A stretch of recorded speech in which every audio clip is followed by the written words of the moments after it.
Um, Here we go. Okay, well, welcome everyone to the first edition of the Australian Association of Street Photographers Inc. Speaker Series for 2021. My name is Russell Mason, Vice President of AASPI and your host for tonight. First up, just some housekeeping. If everyone could keep their devices set to mute during tonight's presentation. And if you have any questions during tonight's presentation, please type them into the chat function of your Zoom screen, and our moderator for tonight, Sue Bruniolti, will pose your questions at the end of the talk. So tonight's speaker, we're excited to have New Zealand-based photographer and AASPI member, Tony Reddrop. Tony's images focus on the people and places in a small semi-rural town where he resides in New Zealand. Tony believes it's important to have images accessible to as many people as possible because not everyone feels comfortable in a gallery. So he uses a variety of mediums to show his work, such as exhibitions, electronic media, and public display as billboard-style images. There's some as big as 2 meters plus in size. His photography experience is also as varied. As a street shooter with experience as a commercial photographer's assistant to a freelance press photographer. I'm looking forward to this, Tony. So thank you. On behalf of the AASPI committee, I'd like to welcome all members and guests to tonight's session. So here he is from across the ditch. It's over to you, Tony. Great, thanks very much. Well, I suppose I'll just kind of go briefly about kind of where I started and kind of where I am now. What I kind of started in about 99 after coming back from overseas living in Europe. And I just wanted to learn how to use my camera. So like a lot of people, when I did short courses, then from that really started to get a big liking for photography. So I looked at what things I could go and do. So went the wedding photography assistant, looked at trying to get into the local suburban newspapers. Eventually ended up in that course with a bit of commercial assisting along the way, but that wasn't really my kind of thing. So I found that living in Richmond at the time, just walking into the city with cameras, taking shots, walking around, seeing a lot of people, probably a bit different to the way it is now, Melbourne. And then did that for a couple of years and then ended up more working for suburban newspapers, freelancing, and also for some of the dailies, and then sticking with my portrait and documentary work along the way. The kind of stuff I'm doing now isn't too far off from what I've done in the past. The mention with sharing stuff and kind of doing stuff in my own environment is pretty much like this stuff, this series I've got up here, you should be able to see. This is stuff that I did probably about 2 weeks ago. It's just up the road in a little country town from where I live, which is kind of positioned about 2 hours north of Wellington. And it's got a population of about 85,000, and we're about 5-7 minutes out of that. I was at a, I suppose you call local store holders, kind of farmers auction market. Basically, people come bring old equipment, and this shed where these people posed in the doorway was the poultry sale shed, which is kind of a normal sheep shed when it's a working farm. I just hadn't seen anything. So I really like portraits, approaching people that I don't know any of these people. And I just turned around and saw, I think it was the guy with this guy here with the hat, Texas hat coming in, and just went, oh, you know, can I take a portrait of him? He goes, oh, what is it for? And just explained. And that's the way I kind of go about it. A lot of people find it's maybe harder to approach people. And I'm guessing it's through the press background that kind of got me. You had to approach people. You had to learn how to kind of ask, you know, the hard question, can I do a portrait? But it's also how you did it. and how you went about it. Another example is this gentleman I've got on now with the hot rod, which we had a hot rod factory across the road from where we used to live, and you'd have an open day once a year. So go across and you'd have a huge amount of cars. New Zealand's got a huge classic car hot rod scene for the size of the population. And this guy just said, yeah, no trouble, take a photo. And it's basically a drivable drag car that he drives to the drag races it and drives it home.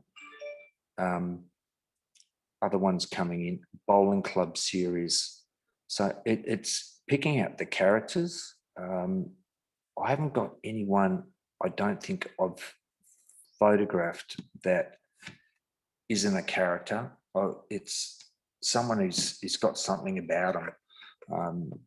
The guy on the left holding the bowl, he's got a kind of a semi-mohawk haircut and for a bowling club, which is more akin to the gentleman on the right in the white sitting down with his arms folded.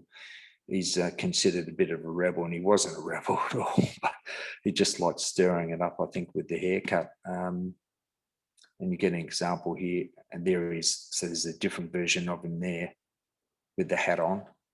And it's just people getting these portraits. And that's, I guess, what I kind of have a knack for, is getting people, then just trying to, you match that person and you just approach them. A guy who's a wrecker guy, bring that up, Albie. So that's Albie.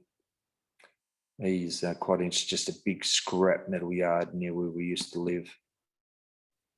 A gentleman who was a fireman, volunteer, just burning off, doing a volunteer test fires, burning houses.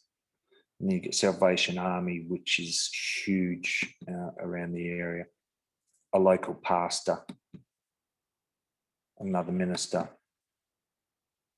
This series here, which I'll get into, this is from Circus Aotearoa. So it's New Zealand's only circus. So it's quite a small circus, no animals. And photographing this, I didn't want to do a typical circus scene where you kind of get the acts and all that.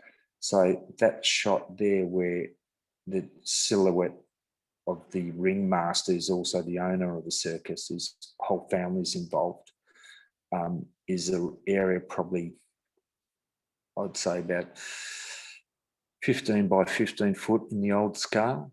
And it's where they dress, do quick change, come out, and they're out into the ring. So there's a red curtain. So I was just sitting there with a little Fuji camera, one lens, just using the natural light, getting whatever happened.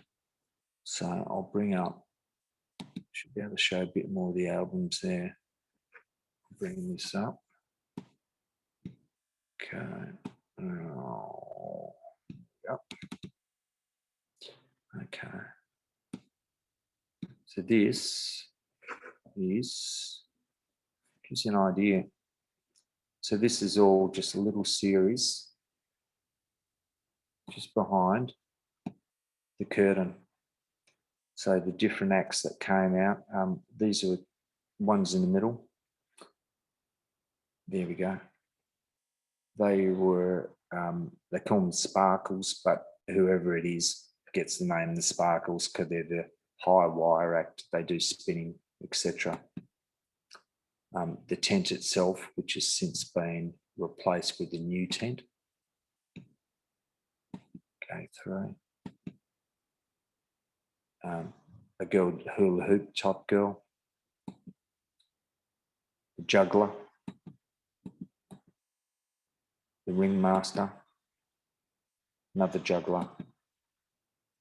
One of the girls. So just did a series completely in this very small little area, which is the way I tend to shoot.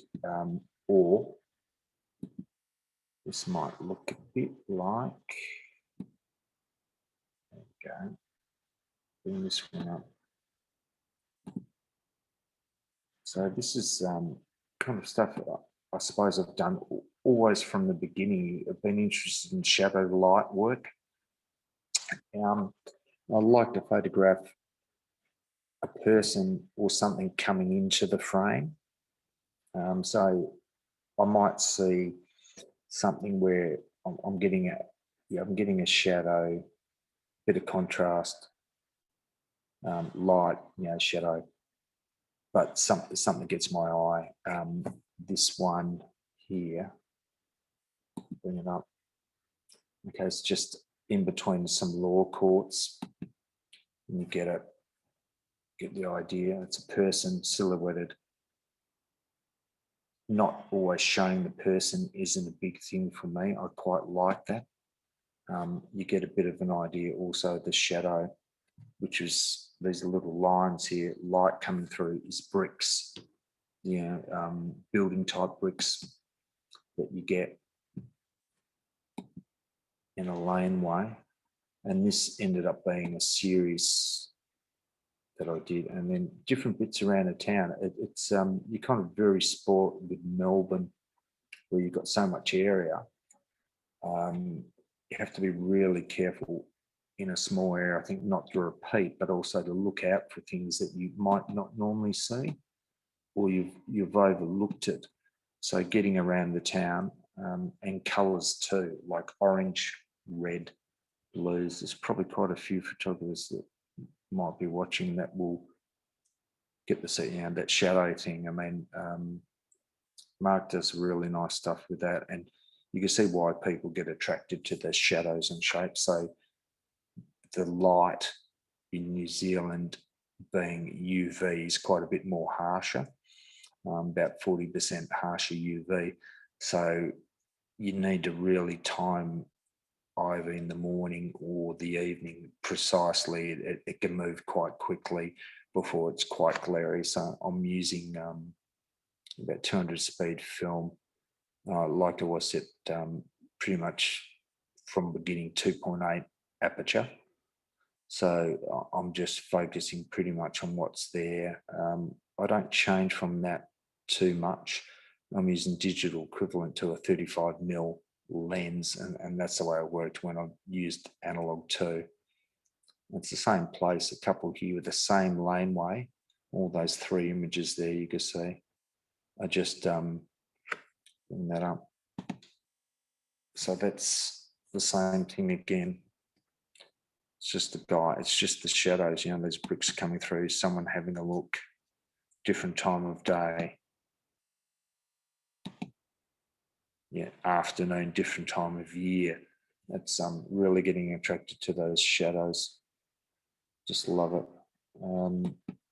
Approaching people, you just need to really have confidence, I suppose, to go up, get someone. This is the same thing again. It's just getting in that frame, picking out that little section, getting it.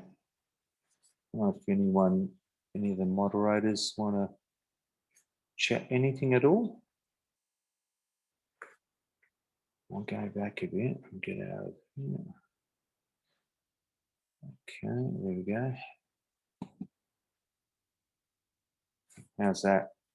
I'm saying what I get most out of it, the photography, is, I suppose, documenting what is around my own environment. The photos you saw are all in the same area as this series, which is Crossings, which was, so I'll start from there. So I'll leave it up like that. Basically, it's Crossings. There's about 4 crossings where I live. It's the lines, and then that light, that contrast, that colours, greens, blues, yellows, whites of the crossing, and the kind of the people being semi-anonymous, that people here not always quite relaxed or wonder what you're doing, So it's a lot of this would be either I'm pre-focusing on a particular spot or I'm setting the camera to work as a rangefinder camera. So I could just stand there, look less obvious, and then just lift the camera up when I've got a certain look of person coming along. I'm just trying to show those. Same thing. These are all pretty much the same 3 crossings. So that color thing again, just bringing it up. Trying that. In yellow, it's the central bus depot, basically, these ones. So it's a small bus depot that is the kind of hub where the buses come in. And so that's getting people. So it's people kind of crossing paths in their daily life. And, what are they up to? Who are they? Where are they going? It's kind of getting to think or even imagine what those people are. This in series, so the last 2 and also this one I'm about to show you are all done in, I'd say, a couple minutes walk of each, a minute's walk of each other. It's not a hell of a lot of interesting stuff to bring. Okay, this was Random Street Portraits, which I did, I think, about 3 years ago. Basically, it was I saw this great door that these people posed in front of, which is an old nightclub door in an abandoned building that's just been sitting derelict for the last 6-7 years or longer. And I thought it was a great frame, and a lot of the people walking past it kind of really matched, the peeling posters, the scruffiness of the door. So I just said, come do a portrait explained. So it was a very, if you imagine someone's big front door, pretty much in that area, and I'll just ask them, get up there, and they'd say, what do you want me to do? I said, just look towards the camera if you want, however what you want to do, keep drinking your drink or whatever. So this is the person in the middle here who's drinking his milkshake. I said, just keep drinking your milkshake. Lady here had been up at a pizza restaurant, working, student, international student. And you get to chat to quite a few different people, a lot of international students, skaters, a couple of lads. He's doing a local group symbol, shall I put it that way. Same with these ones. And you actually got to chat to quite a few interesting people. This guy here, he just had Japanese with far too much wasabi. And this guy was a photographer. Wouldn't let me forget about it. And then different people, like after work, a plasterer, a local lad, young potential gang member. And then different people. A guy lived in a local hotel with his dog. Another guy going off to see his kids off on a bus. And this is all Saturday morning. So it really shows the mixture of people that are in the town.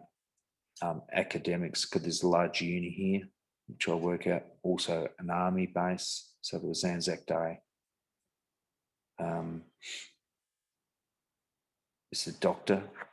The hospital we know is quite a large Muslim and very big ethnic community in the town, which is, it's only 85,000. So I think there's 72 different languages.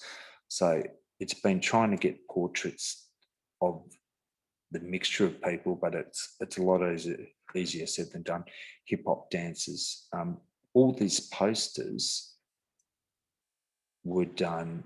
I picked out, I think, 20 posters, which are split into groups of 5. And they're printed about 2.5 meters in height on a kind of plastic roll-up banner material, and they'll put in 4 different locations around town.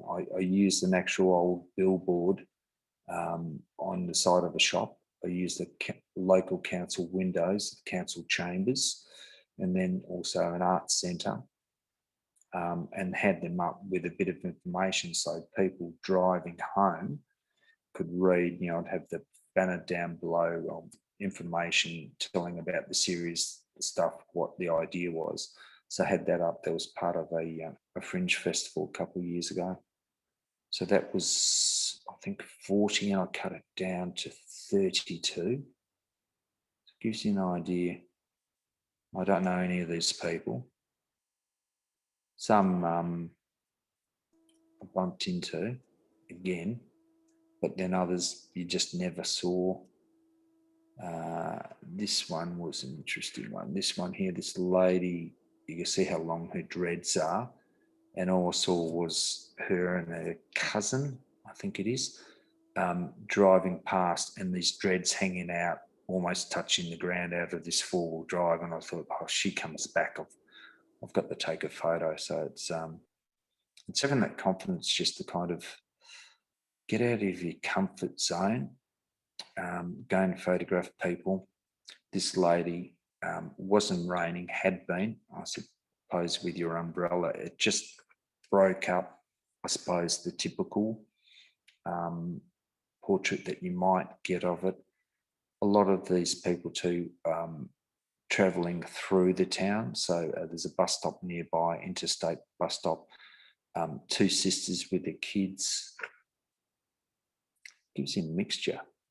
I mean, this one's from Queensland, and then just locals just posing how they do. And he's got his little dog, which is from Fielding. We actually knows a cousin. Cousins, as you kind of, when you've, I suppose, multi-family here, or some people say Maori, all of a sudden you've got more uncles and cousins than you know. So you can relate a bit to that, to similar thing with our Aboriginal people. One that I'm doing, I'll show you this first, actually. This is the hot rod one I kind of have done off and on, but then I'll pick out different bits. So I like industrial stuff as well, and I try to work that into a portrait series if I can. So bits of this hot rod had that on the back of its bonnet, and, you know, talking well over 100,000, which is a hell of a lot. And then different bits to break up human portraits. So this is part of bonnet art. So you've got these great little logos on these cars. So this is very back to kind of 60s, and then bang, you got Oddball. It's an Austin, I think it is. It's an A40, but it had a hot drag. I mean, there were tyres on the thing, just incredible.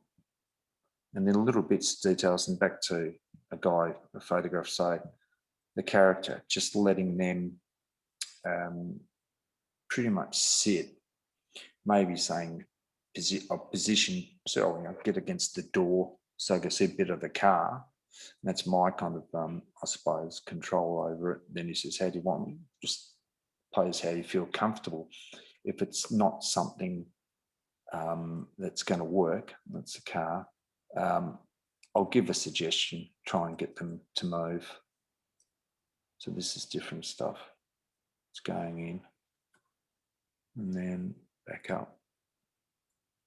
How the series is going to show. Tony, we've got a question.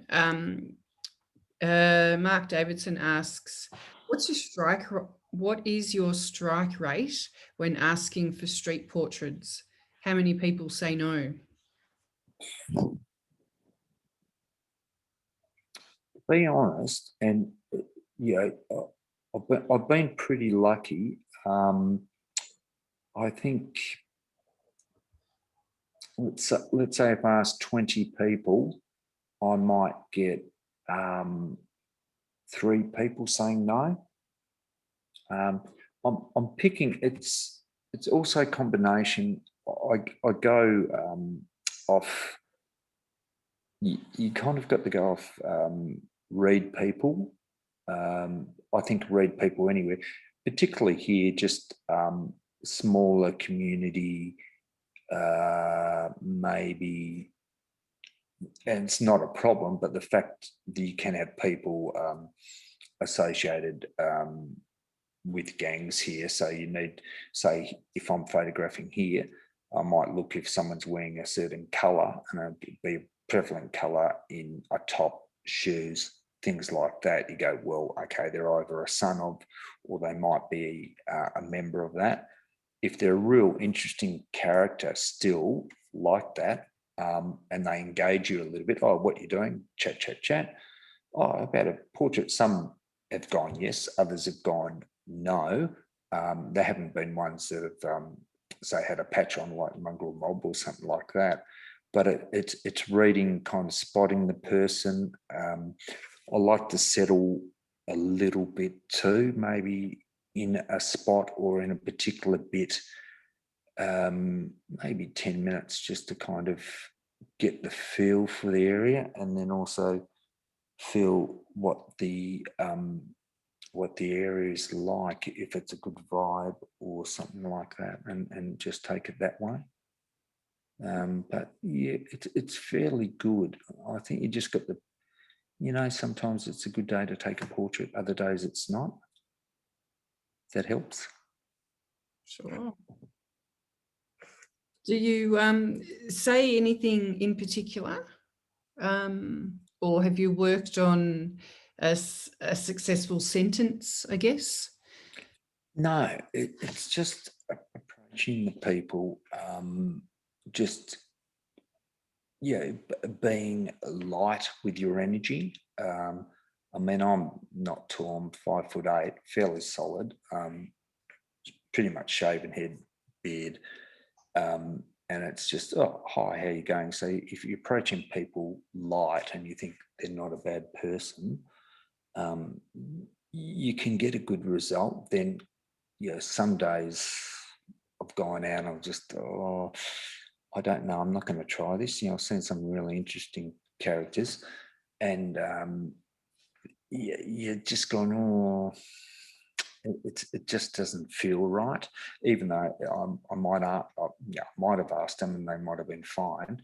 I go a lot of, I suppose if you say the gut feeling, and just also the way you do it. I think if you jump too much on to people, they're like, what are you up to? And I just explain, say, look, this is what I do. I photograph things in my local environment. And I just do stuff. I put it up on Instagram. I don't use a first name if you don't want. I don't identify. It's my own environment. I'll put it up. I'll let you know that. And they go, oh yeah, that's fine. So it's just something, I think you'll get to know a certain area. And also with that portrait series I did, a black and white, so I showed all those people in front of that door.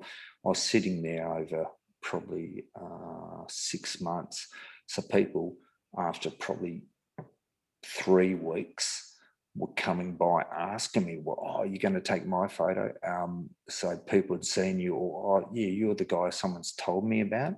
So I actually started to get a few people walking by that were suggesting to get their photos, which, I took. I didn't use some of them because they just didn't have that character look that I was looking at. But it's just, it's your body language too, and reading theirs, and they see you're not threatening, I suppose.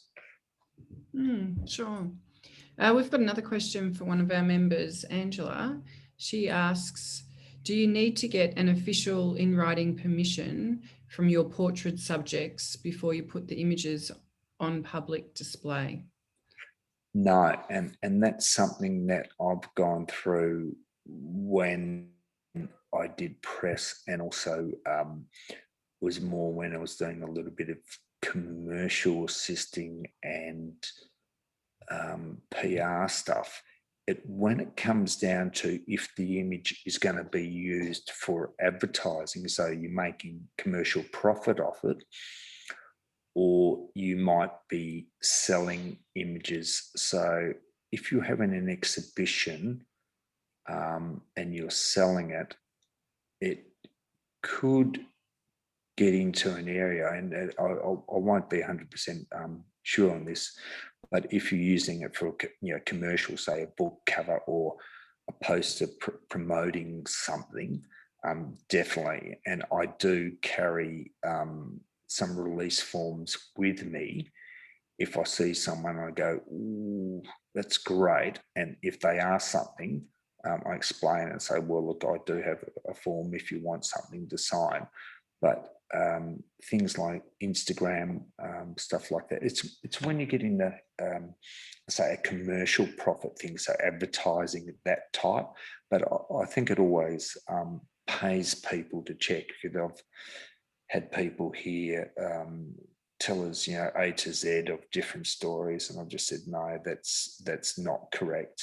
An example would be, here a bit of difference with the press stuff is they might take a picture of a family with children. They'll put everyone's full name, what area they're from. Now, when I worked on Suburbans and papers like that, you'd have to identify yourself for a start, press pass or something like that, and driver's license to secondary ID, and you'd only put the first name. So that's protecting the children, and you wouldn't put the area. So if someone was wanting to look up those people, you're making it difficult and they don't release it. But it just pays to check. I don't think you're going to get into too many problems, but it's better to be safe than sorry. Yeah, for sure. Law's different in New Zealand versus Australia. Do you know, Tony? It depends who you talk to. It's my understanding is it is not, unless there's something and they haven't released it. It's I dealt with probably 15 years ago some associates of the Media Arts Alliance Union here when I was a member of that in Melbourne, and there hadn't been changes. I always just say being honest, letting people know your commercial and other stuff that, if you happen to photograph, I'm trying to think, if you're photographing maybe in a place that was part of a branding or something like a shop or something like that, I've had some people come out and I've just explained what I'm doing, photographing stuff. They've been fine. It's a lot of, I've heard this, I've heard that. And that's where I think as a group, it's not a bad idea too to get advice from maybe someone who's associated with, who's a lawyer, just to get those dark areas out of the way. Yeah, for sure. And this, well, go ahead. Yeah, would you like to go on? We've got a couple more questions, but we'll... fire away, because I'll just bring stuff up. And this is something I'm working on Shadow Life, which is after COVID came out or came off, finished, one of the way. And it's basically that white is a wooden shop hoarding. And I just saw these shadows. This is, again, it's kind of like I have this little box where I frame things. People walk in, walk out, and I just wanted to get the shadows, which is kind of the best friends of people. You always got your shadow with you. Well, when I photograph, you do. And it's just showing those things. And this is kind of like a shopping spree. This guy I love, he was just out there cool. Go ahead with the question. So Mark Finn asks and also shares with you that he loves the Buses series. How often do you go out to shoot? Last probably 5 months, it's been when I can, hence just trying to finish this build, which I'll be really glad. It's only about a couple of weeks away, which is taken longer than I have. But the series I did, which you saw on those store holders, that was 2 weekends ago, and I hadn't been out for a couple of weeks. But I always like to carry the camera. So if my partner is going into town shopping or dropping the kids off, I might try and grab an hour and a half, compared to what I would, probably 6 months ago, I'd spend hours. I might spend 4 hours. I'm focusing more on if there's things locally happening, such as the stallholders series that you're seeing. So trying to catch what's around, but also in a way, this is a bit of street. It's not on the street, but it's very similar to it.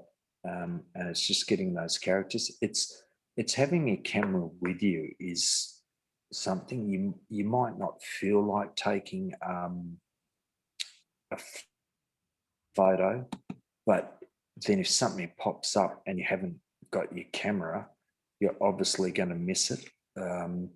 Probably a good one would be this series, which I just really had been having, not inspired. And then this cyclist and part of they've got all these murals around town that have been painted by different artists, and I mean quite a lot and huge. And then things like this breaks it up. Just shopping a crossing. Just love that, the colour and light.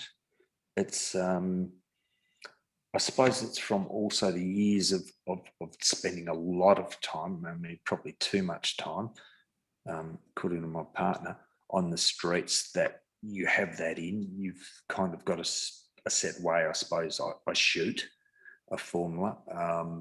And I might vary off that a little bit, but not a hell of a lot. I stick to the same lens pretty much, same film speed, same aperture. The settings, these are little doodles around the walls around town.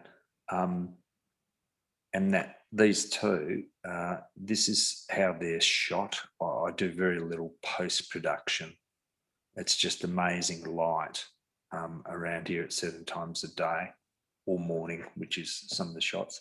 Yeah, so it's just, I think it's not bad sometimes to go out and practice too, just to set yourself up and do a couple of things that maybe you're not nailing quite, because it comes to the next shot when you're wanting to do something you really want. You really get a great image, if that helps. Yeah, for sure. It's different. Some of your work's quite graphic, focused on, like you said before, colour. Do you have any photographers that are inspirations for you? And if so, how do they influence your thinking and photography? I think, if I get it right now, Mark Stritz, and someone could correct me, who was during the 50s and 60s, used to photograph Collins Street. Another one is Angus Callahan, who would be, he'd be middle 90s, I think, who Milk Bar book. So that's Ewan Gallagher, I think it was, produced a book called Milk Bar Book on milk bars in Melbourne. And he published the book of Angus's, which I'd love to get a copy of because it's great. Other people like Warren Kirk, I just love that, capturing things that you think are gone, but they're still there if you know where to look. And it's those maybe older suburbs in Melbourne, but probably who would be Jocelyn Bain Hogg, who's in was it Seven Collection group, the same group as Ashley Gilbertson over in England.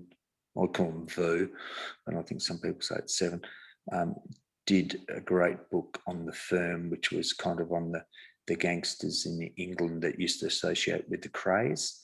It starts off with, it's all black and white, and you want to go and get it.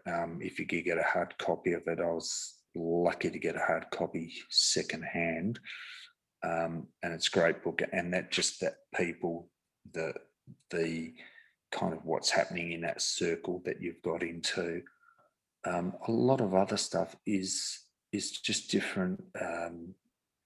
Say Blue Boy, who's on Instagram, the Impatient Developer in WA, different stuff. Just love that color, beautiful framing, and I think people just say going out doing a bit of practice or going out doing test shots or whatever. Get your framing as much as you could get nice light, shadows, something that fits. I really hate a badly framed image. Sometimes it might not be as relevant, but I think when you can get a great framed image that, the composition and everything works together, it really can just work better. I mean, so like this one, I've got at the side of this, it was an archery club, not particular, but the shadows shown in just kind of adds it. It could be little things. It could be lighting, an old butcher's shop, just shape, things like that. Apart from that, it's kind of A to Z. Anyone who does great portraiture, I think, Cash is another one. Use of Cash on Instagram. Black and whites, some of the classic old 50s black and whites, very little lighting, side lighting, natural lighting, using a scrim or a reflector. I don't tend to do flash. I haven't used flash since press, but some people use it to really great effect. Any questions? We've got another question here as well, Tony. So more about your equipment. So what is your favorite street photo focal length, and do you vary focal length? No, I suppose I started off originally with 2870 zoom, so it's analog, so used all Nikon cameras, analog and early digital, and then I focused in on, I use a 23mm on digital, what's equivalent to a 35 on analog. And that's generally what I use. I'm 2.8 and I walk in and out. So I'm primary lenses all completely. And that's basically what I do. I don't use any zooms. I use a 60mm, and it's all Fuji little X3 cameras, so the mirrorless cameras. I just walk in and out of the frame. If I want to get closer to something, I walk in. 5. Yeah. Sorry, I'm just getting told I have to go to bed soon. Yeah, so I find for street and people using primary lenses and that walking in, which a lot of people might find it hard to get used to, but that's basically what I do, and I think it's good practice. Yeah, for sure. Make your feet do the zooming. Yeah, exactly. And it challenges you to start with, but once you're comfortable to it, you find, I couldn't look back. I mean, there's definitely room for zooms on some things, but I think for people, it's a great thing to get in. Yeah, absolutely. Do we have any other questions?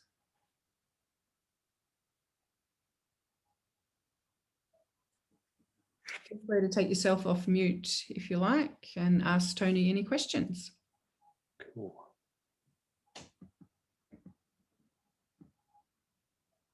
So Tony, where have you exhibited your work? I started, when did I start? I did a gallery in Little Collins Street, which was my first solo with, that was a series I did on Woomera Detention Centre. And then after that, I did a series on called Rosie's Coffee Van at, or was the Reportage Gallery, which became the Leica Gallery in Melbourne. And then after that, the Shrine of Remembrance in Melbourne. I had a big exhibition about 2007 on Vietnam veterans. And after that, I've had this one in the street of posters here that I did of random street portraits, and also to Manawa, which is a local museum art gallery. I did a series which I'll bring down. It should be down here.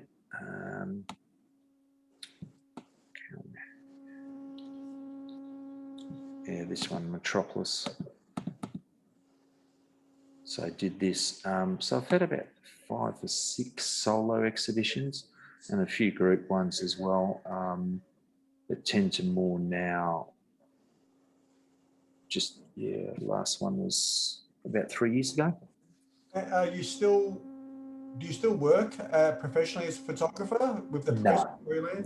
No, I kind of stopped before I came here. So I stopped about 2008. And I find that when I was working in Australia, I'd work part-time in other jobs, and then I'd go off and do some project maybe for a month or a couple of weeks, come back.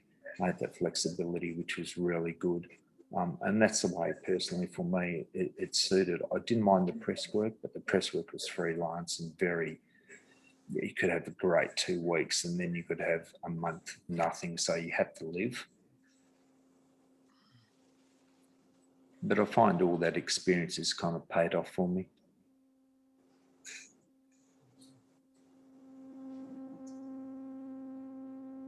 Yep. Anything else? Oof. For us. Questions? If there's no more questions, we'll pass back to you, Russ. Okay, thank you very much, Zeus. Well, thanks very much, Tony, for a wonderful presentation. You got some brilliant images there, and Thank you. some great advice too. And I like the use of the side of the council chambers. I just have to congratulate you to say that I see that someone's constructively using council chambers these days. I noticed on your Flickr account you've got Leica 3 as the header of that account. You don't use something as old as that, do you? In your stuff, or have you? No, that was a shot when I was doing photography college at Northern Met. I borrowed that Leica from Camera Exchange and some old Leica magazines and did a setup shot. They wanted something commercial, so I just went, no, I'm going to do something different. Everyone was doing the food bowls and cheese, and I did that, which was, and I'm like, oh, yeah, wish I did. No, it's awesome. Nice little still life shot there with that. Yeah. Old piece of it. Yeah. Did you mention Angus O'Callaghan? Yep. Melbourne Street shooter. Yep. Yeah, he was he the one that you originally thought of, like going back to the 60s and the 70s and running around? Yeah, I loved his work as well, and saw a lot of it at Joel's when it came up for auction probably about 3-4 years ago now, maybe even longer. Yep. That was interesting. All that was underground for so many years, and I think it was discovered at the age of 91 or 92 or something like that. Yeah, and got a book, beautiful book. I've seen the pictures of the book. I haven't actually seen the book, but I'd love to get the book. It's I think about $300, but it's quite big. I mean, it's one of those ones you'd be well worth getting.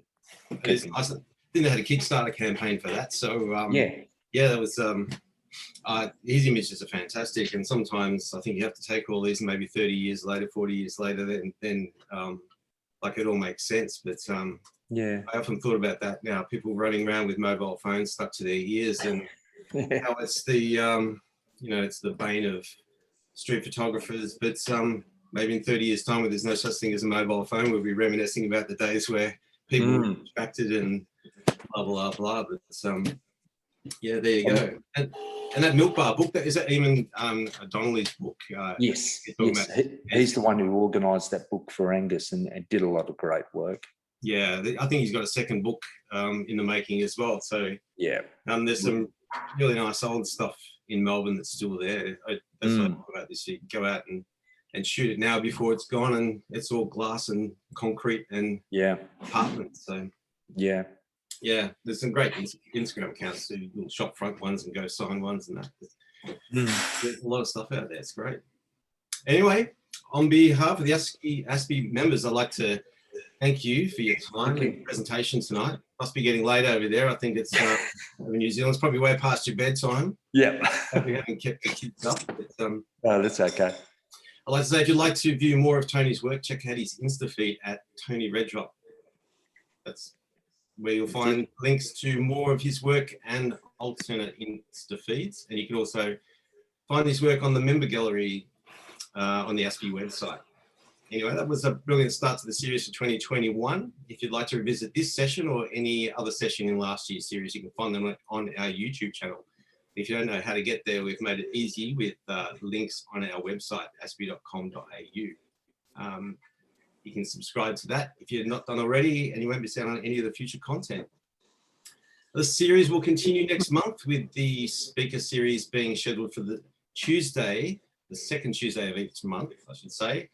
Next month, we have a special session with the curation team of AASPI's inaugural photo book, Melbourne Unmasked. So if you've ever thought about how to go about making a photo book, here's your chance to see how the pros go about it. There's a lot more to that than you would think, so you should check that out.